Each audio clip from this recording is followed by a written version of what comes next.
பிப்ரவரி 22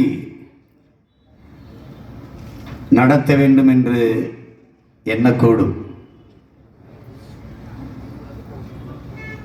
ஜனவரி 28 மட்டுமல்ல,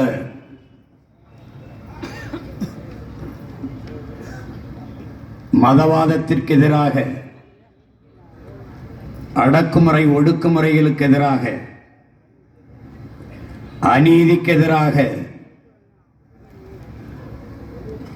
போராடுகிற ஒவ்வொரு நாளும் புரட்சியாளர் பழனி பாபா அவர்களுடைய நினைவை போற்றுகிற நாள்தான்.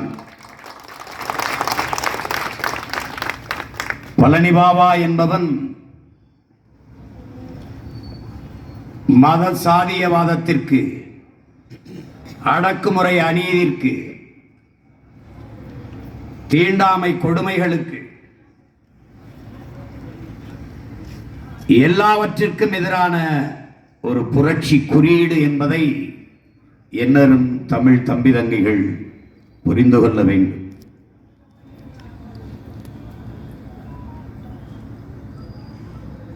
பழனி பாபாவை ஏன் நாம் தமிழர் கட்சி போற்றுகிறது என்றால், அது நாம் தமிழர் கட்சி, அதனாலேயே அந்த புரட்சியாளனை அது போற்றுகிறது.